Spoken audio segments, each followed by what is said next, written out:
जोहार साथियों, झारखंड विशेष के आज के इस सेशन में बात करने वाले हैं हूल दिवस के बारे में। पूरा झारखंड 30 जून को हूल दिवस मनाता है। विशेष तौर पर संथाल परगना में इसका बहुत ही ज़्यादा महत्व है, क्योंकि संथाल आंदोलन, संथाल क्रांति, हूल क्रांति इत्यादि नामों से इसे जाना जाता है और इसकी एक अलग महत्व जो है वो संथाल परगना में दी जाती है। हालांकि अब जो यह दिवस है पूरे झारखंड में मनाया जाता है और याद किया जाता है उन शहीदों को जिन्होंने अंग्रेजों के खिलाफ विशेष तौर पर लड़ाई लड़ने में एक महत्वपूर्ण भूमिका निभाई और झारखंड को एक अलग पहचान दिलाई। झारखंड जिसे जंगली राज्य समझा जाता है, लोग इसकी अवहेलना करते हैं, लेकिन यही जो झारखंड है यहाँ पे ऐसे ऐसे वीर सपूत पैदा लिए जिन्होंने अंग्रेजों की एक से एक जो है ईंट बचा करके रख दी और मजबूरन जो है झारखंड के कई ऐसे हिस्सों को अलग स्वायत्तता देनी पड़ी अंग्रेजों को, जो बाद में एसपीटी और सीएनटी एक्ट बनकर जो है झारखंड के आदिवासियों की हक की लड़ाई लड़ा और अब जो है उनका संरक्षण भी कर रहा है। बात करेंगे हूल दिवस के इतिहास के बारे में और इसके साथ ही साथ इसके महत्व के बारे में, और यह जो हूल दिवस है कैसे झारखंड वासियों को यहाँ के जो शहीद हैं उनकी याद दिलाता है। इन सभी चीज़ों के बारे में मेरा नाम है सूरज महतो और आप मुझसे जुड़ सकते हैं फेसबुक और इंस्टाग्राम के द्वारा और इसके साथ ही साथ बाकी मीडिया प्लेटफॉर्म से, सोशल मीडिया प्लेटफॉर्म पर, और इसके साथ ही साथ टेलीग्राम चैनल ज्वाइन कर ले जरूर से, जहाँ पर से आपको इसी तरह की महत्वपूर्ण वीडियो और अलग अलग वीडियोज़ जो है अलग अलग टॉपिक्स पर मिलते रहते हैं। चलिए स्टार्ट करते हैं आज के इस महत्वपूर्ण सेशन को। सबसे पहले बात करते हैं हूल दिवस की।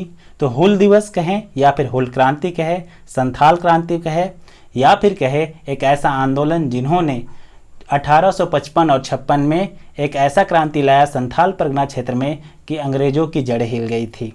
यह जो संथाल आंदोलन है यह 30 जून 1855 को शुरू हुआ और इसके नेता थे, जैसा कि आप सभी को पता ही होगा, सिद्धू कान्हू चांद भैरव और इनकी बहनें फूलो और झानो। इन्होंने महत्वपूर्ण रूप से यह जो आंदोलन है इसको शुरू किया। सिद्धू और कान्हू इसके महत्वपूर्ण दो नेता थे, दोनों भाई थे। और जो 30 जून 1855 को यह क्रांति शुरू हुई इसके बहुत सारे कारण थे। जब हम लोग संथाल आंदोलन की बात करेंगे अलग से तो वहाँ पे इसकी चर्चा करेंगे। अभी बस इतना जान लेते हैं कि जो टैक्स सिस्टम था, जो कर वसूली थी, जो नजराना था, जो आपका टैक्स कलेक्शन इन लोगों से किया जा रहा था, इन आदिवासियों से किया जा रहा था, उसका तरीका बिल्कुल सही नहीं था, क्योंकि इन्हीं के जंगल से इन्हीं को जो है निष्कासित करने की बात की जा रही थी। इन्हीं के उत्पाद के ऊपर जो है अंग्रेज बेवजह जुर्माना के तौर पर जो है अलग अलग तरह के कर लगाते थे और इन्हें परेशान करते थे। इनका आर्थिक शोषण करते थे, सामाजिक शोषण करते थे और राजनीतिक शोषण करते थे। और इसी के तहत जो है जब अंततः नहीं रहा गया तब इन्होंने उठा और इन्होंने उठकर जो है अंग्रेजों के खिलाफ लड़ाई लड़ने की सोची और 30 जून 1855 को यह क्रांति स्टार्ट हुआ। और जब जो यह क्रांति अपने चरम पर पहुंची तो फिर अंग्रेज दमनकारियों ने इसका इतना खतरनाक तरीके से दमन किया कि कई ऐसे अंग्रेज अधिकारी हुए जिन्होंने बाद में इसमें जो है शर्मिंदगी महसूस की और उन्होंने ये कहा, प्रॉपरली ये कहा और लिखा कि ऐसे जो कारनामे किए गए अंग्रेजों के द्वारा, जिस तरीके से दमन किया गया आदिवासियों का, वो बहुत ही गलत था। यह जो आंदोलन है यह प्रमुख रूप से यह एक क्रांति कह सकते हैं। यह क्रांति 1855 से 56 तक ही चला, लेकिन 1856 में यह अंत हुआ बहुत ही एक ऐसा काम करके और संथाल परगना को एक बिल्कुल अलग पहचान दिला करके। संथाल परगना क्षेत्र को एक विशेष पहचान मिली, वहाँ के जो नागरिक थे उनको विशेष अधिकार मिले और इसके साथ ही जो क्षेत्र थी उसकी एक अलग पहचान बनकर सामने आई। बात करते हैं इसके बारे में और थोड़ा सा डिटेल में। तो देखिए, जब इन्होंने अपने आंदोलन को, अपने क्रांति को शुरू किया तो उसमें नारे दिए गए, अबुआ राज मतलब अपना राज्य, अपना देश अपना राज्य के नारे के साथ यह आंदोलन शुरू हुआ। बाद में यह आंदोलन और ज़्यादा क्रांति के रूप में स्ट्रॉन्ग हुआ, मजबूत हुआ और वहाँ पे दिया गया नारा, करो या मरो अंग्रेजों हमारी माटी छोड़ो। बाद में यह जो ये आंदोलन था, यह क्रांति था, इसी से जो है 1872 में संथाल परगना बंदोबस्ती नियम आया और वहाँ पे इनके अधिकारों को सुरक्षित किया गया। 1856 में ही जो है संथाल परगना को एक जो है नॉन रेगुलेटर मतलब कि नॉन रेगुलेटर डिस्ट्रिक्ट का दर्जा मिला, मतलब कि अंग्रेजों का जो भी नियम कानून था वहाँ पे लागू नहीं होता संथाल परगना में और उनके लिए अलग से नियम एवं कानूनों की बात की गई। तो ये कौन सा आंदोलन था? यही आंदोलन था जो हुल क्रांति का आंदोलन था, उसी का परिणाम था ये कि संथाल परगना को अलग पहचान मिली। आगे बात करते हैं तो कि एक अंग्रेज इतिहासकार हैं हंटर, इन्होंने कहा था कि आदिवासियों की इस बलिदान को लेकर कोई ऐसा अंग्रेज सिपाही नहीं हुआ था जिन्होंने खुद में शर्मिंदगी महसूस नहीं की थी। ये बहुत बड़ी बात है, क्योंकि इस आंदोलन में 400 गांवों ने हिस्सा लिया था और लगभग 50,000 लोग जो है भोगनाडीह नामक गांव में जमा हुए थे, और लगभग इस 50,000 लोगों में से 20,000 लोगों को जो आदिवासी थे उनको मौत के घाट उतार दिया था, क्योंकि इस क्रांति का दमन करना था। तो इस तरह का से हम लोग देख सकते हैं कि विदेशी शासन ने, जो अंग्रेजी शासन ने आदिवासियों का शोषण किस तरीके से किया। 20,000 आदिवासियों को बस इस क्रांति को रोकने के लिए जो है 20,000 आदिवासियों को मौत के घाट उतार दिया। तो इस तरीके से इनका जो क्रांति है वो आगे बढ़ता रहा। बाद में 1856 में यह क्रांति खत्म हो गया, क्योंकि तो यह जो क्रांति है ये अंततः जो है 1856 में ख़त्म हुआ। लेकिन 1856 में ऐसे ही नहीं ख़त्म हुआ। कैसे ख़त्म हुआ?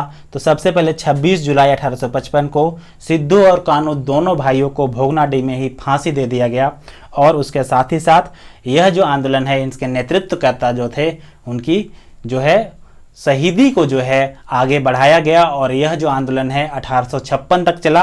बाद में संथाल परगना क्षेत्र का विशेष निर्माण हुआ, विशेष वहाँ के लिए नियम बनाए गए और उसका मुख्यालय दुमका बनाया गया। तो इस तरीके से हम लोग देख सकते हैं कि किस तरीके से जो अंग्रेजी आंदोलन था, जो अंग्रेजी सिपाही थे, उन्होंने आंदोलन को किस तरीके से दबाया, और अंततः 1856 में आखिरकार उन्हें हार मान करके संथाल परगना को विशेष दर्जा देना पड़ा। उसके बाद 1900 में मैकपेरहान्स, ठीक है, मैकपेरहान्स के नेतृत्व में एक समिति का गठन किया गया, जिन्होंने एसपीटी एक्ट, ठीक है, संथाल परगना टेंडेंसी एक्ट का ड्राफ्ट तैयार किया, और जो बंदोबस्ती नियम था जो 1872 में लागू किया गया था, उसी के कुछ नियमों को आगे जोड़ते हुए कुछ और नियम उसमें ऐड किए, और अंततः जो है एक ऐसा कानून, जो एक ऐसा अधिनियम जो है जिसे संथाल परगना टेंडेंसी एक्ट कहा जाता है, 1949 में लागू हुआ।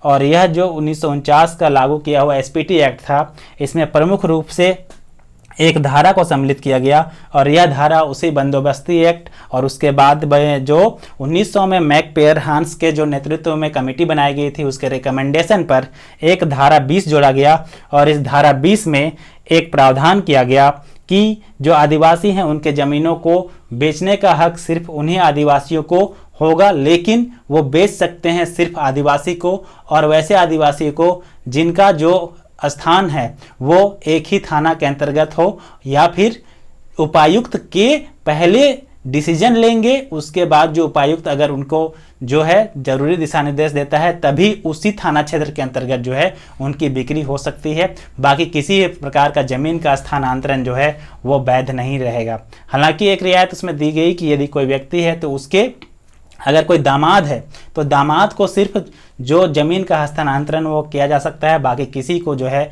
गैर आदिवासी को यह जमीन नहीं बेचा जा सकता है या फिर हस्तांतरित नहीं किया जा सकता है। इस तरह का प्रावधान भी किया गया।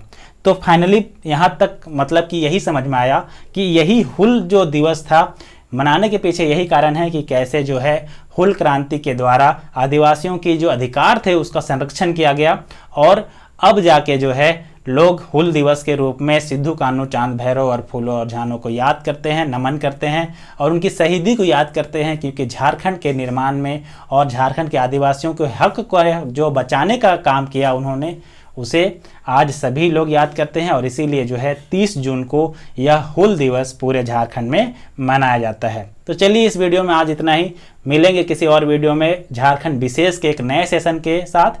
तब तक देखते रहें, चैनल के साथ जुड़े रहे, वीडियो को शेयर करें अपने दोस्तों के साथ। तब तक के लिए आप सभी लोगों का बहुत बहुत धन्यवाद।